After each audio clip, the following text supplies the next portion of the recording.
Hey, what's going on, y'all? Sorry for being about 3 minutes late. Oh, hold on a second. Hold on.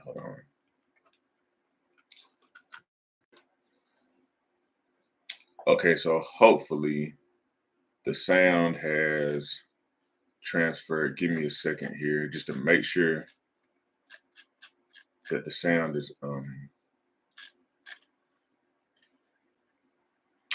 give me a second here. Okay, so I can share my screen here too. Okay,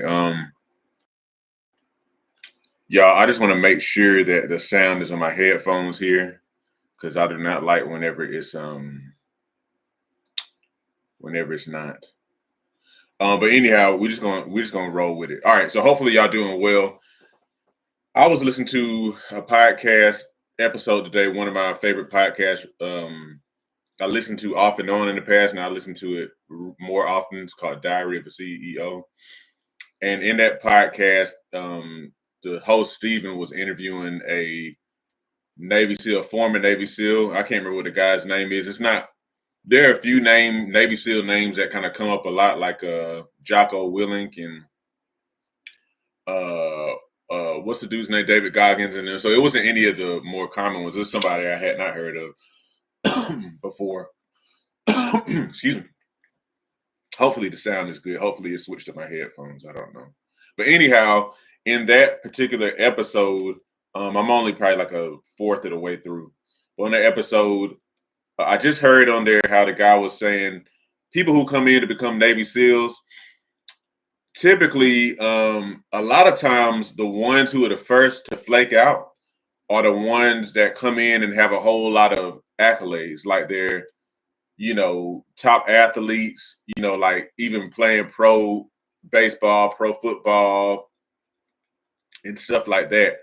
But then whenever they come into to do the Navy SEAL training and whatnot, a lot of them apparently flake out because and the way that the guy put it, he said that the people who are professional athletes and stuff like that, a lot of times whenever they come in, they kind of are used to they're kind of used to being on the top physically.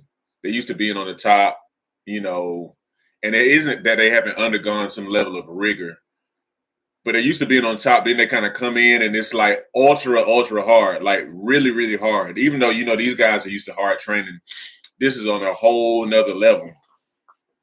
And on top of that, a lot of times the instructors will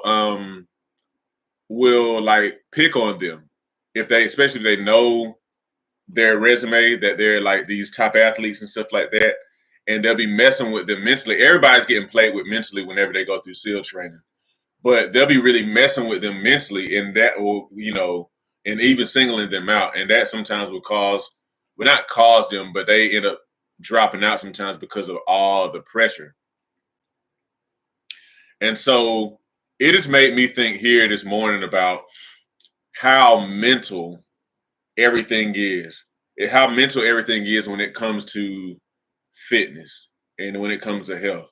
So right before I was listening to that part of the podcast this morning, I had gone for my Friday interval training. So today is my leg day. And typically when I do my legs, as you know, I do calisthenics and whatnot. So typically whenever I train legs, I'll go on Friday specifically. What I'll do is I will go to a nearby track and I'll do 400-meter intervals. And I'm not sprinting, but I'm going probably about, I'll say 70 to 80%. So I'm kind of pushing it. And then I'll walk for 200 meters and I do it again. Then I'll walk for 200 meters and I do another 400. And I'll walk for 200 meters and do another 400. And typically I do that for, after I've done 4 laps, I'll let that be it. It's supposed to be 15 minutes, but I didn't have my watch with me to time myself.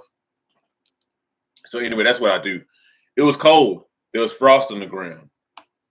You get out and then it seemed like no matter what clothes I put on, the air still gets underneath my pullover, underneath my layers. I did have on this compression shirt, so it helped. But as you see, it's short sleeved.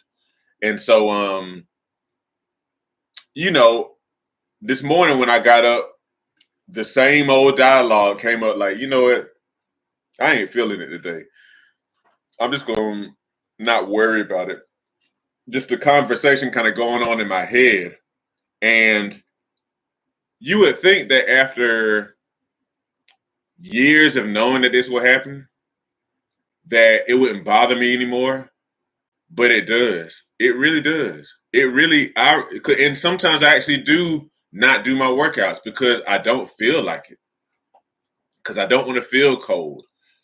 You know, I do calisthenics. I don't even go to the gym right now. And so I always, unless I'm doing like my upper body stuff, you know, push-ups and everything, I may do those outside sometimes.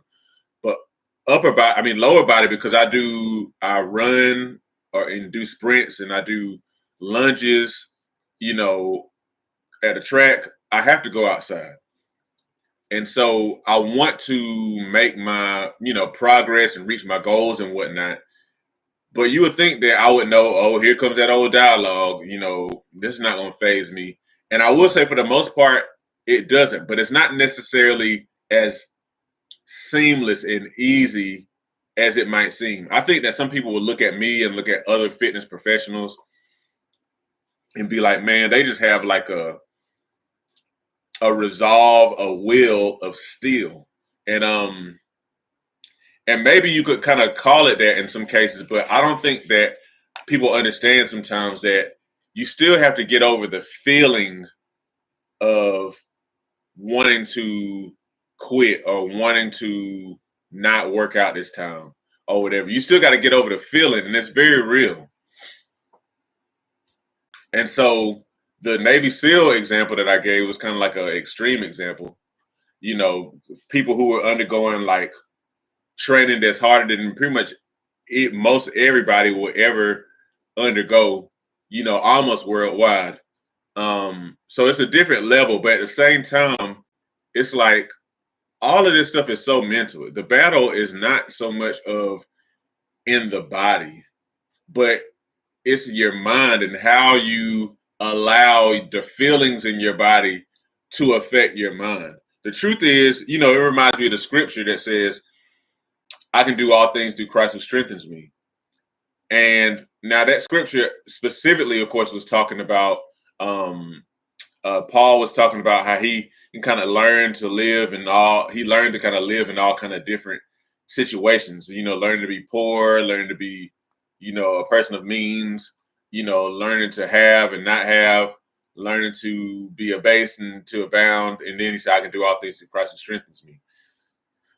So he was kind of talking about that um, when he said that, but still even kind of like applying that to this situation, learning to be cool regardless of how you feel is the key.